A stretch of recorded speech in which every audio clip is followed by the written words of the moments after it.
Hey, welcome to Keight Krafts. I'm Keight. Today I would like to share with you a spring-themed platform pop-up card. Let's get started. So to kick things off, I have gone ahead off camera and die cut everything that I'm going to need, and I've already assembled half of the card because this took a very long time. Now, I'm not using any fancy paper with this. I'm just using some Recollections brand 110 cardstock that I have in my stash. And if we could all say a little prayer and hope that my Copic marker here makes it through the rest of the project because it's on its last leg. And once it goes, I probably won't replace it because I do have a lot of Ohuhu markers that I invested in that I'm going to have to learn. I mean, I learned Copics right from the get-go, and I really, really enjoyed working with them, but the quality, again, you know me if you've watched any of my videos, I'm not too pleased with having to replace $10 markers. And they're $10 in Canada. And if you're lucky, you might be able to get them on sale, but then that's only like $6 a marker. And they're still quite expensive, and it's something that I don't really have the extra cash to invest in something like this if they keep dying on me. And I mean, some of them I haven't even had for 6 months and they've already gone. So, Copic, seriously, if you're listening, do something about it. So, anyway, enough of my crying. I really do like these markers, but unfortunately, it is what it is, and some of them are starting to go, so you'll have to bear with me throughout all this. So I'm just going in and coloring everything. I could have cut this out of different colored cardstocks and stuff like that, but I don't have all the colored cardstocks that I wanted, or any at that matter, because I always find that if I just invest in some white cardstock, I can use my markers or my inks to color them the way I want them. And that's one of the things that I really like about alcohol markers is that they, if you use the right type of paper, it looks really good. This isn't the right type of paper, but for what I'm doing, I think it worked out just fine. And oh, for the door, I'm using a scrap piece of paper here, and that way I don't get all over the rest of the door. And this is all just going to glue down shut. So I'm keeping in theme with the same colors. I use the RV10, the RV02, the YR000, the YR00, the Y13, the Y11, the B63, the B60, the YG41, which, say a little prayer, because that one ended up in the trash. YG11 and an N0.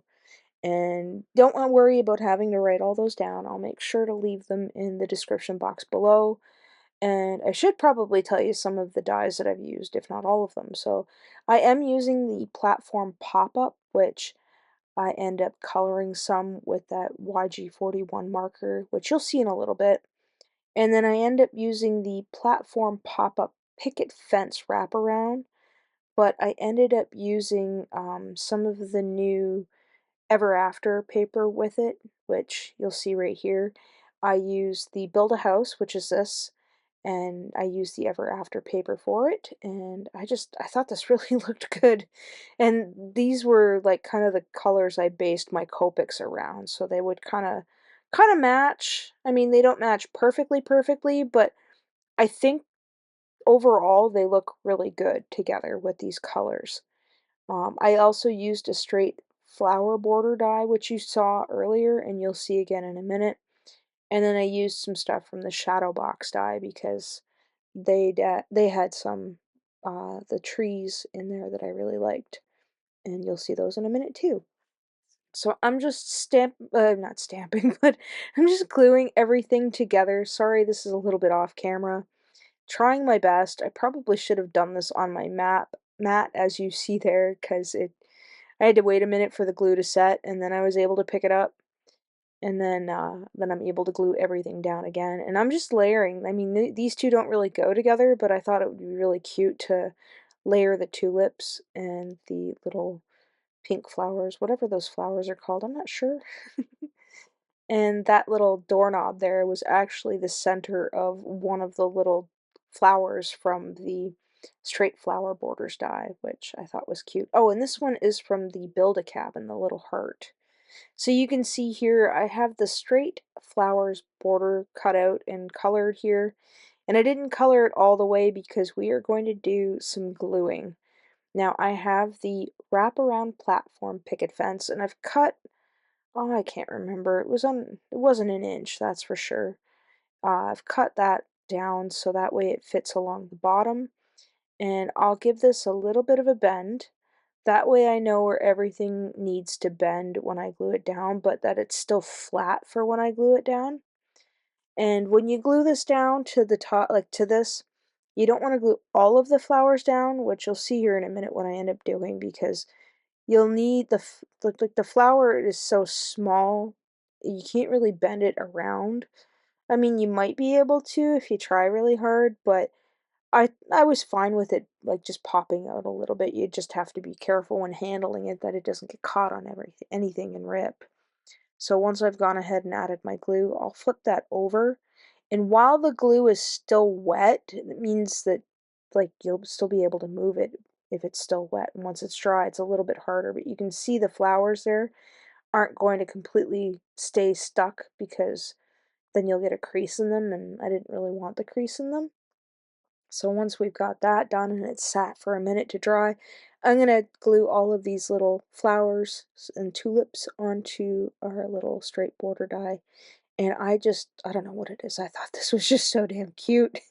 I really, really enjoyed using the straight flower border die. I mean, I don't like cutting them all out because this was a lot of die cutting.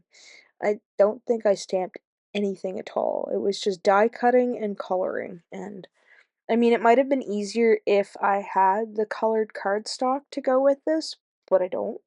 And I mean, you could use pattern paper as well, like maybe the reverse side of this, um, ever after paper, or, whatever you happen to have, but I was being specific and a little extra with this. Like, I didn't even need to cut out those little, or color in those little circles. I could have just used the cutouts that came with it, but I figured that would have been too much bulk, so I didn't. And this little guy here came in the set for the picket fence here. And I thought about coloring it, but I thought the white would look alright, just like as it ties in.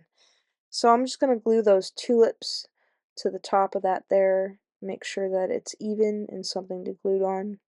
And then I'll do the same for this one and press that down. And then I'll let this sit for a minute so the glue can dry and we will work on something else. So you can see here I have the second one done. And I had these from the Build-A-House that I didn't end up using for the house. And I thought, wouldn't this be great if we put them in the front? So it's kind of like you've got a little staircase to go to the flower garden. And I thought that was kind of cute. And then next I've got the T here that's going to go with the platform pop-up. And I'm just coloring it in with that YG41 marker. And then I'll color in the area where it's going to slot into. As you can see, I am on the struggle bus with this stinking marker, and it was so frustrating because it is a really pretty color, and I really like the YG41 with this Ever After paper. I think it fits quite well with it, so you can see how it's it's just about dead. So here I'm gonna grab in some of my double-sided tape here and make sure that I have it on all the areas that I need, and I will fold everything down as best as I can. I think I used 60-pound cardstock for this, or 65 white cardstock, because it wasn't as sturdy as the 110-pound. I found it was a little bit different, and the way it held the alcohol ink too was a little, I don't know, made it a little flimsy.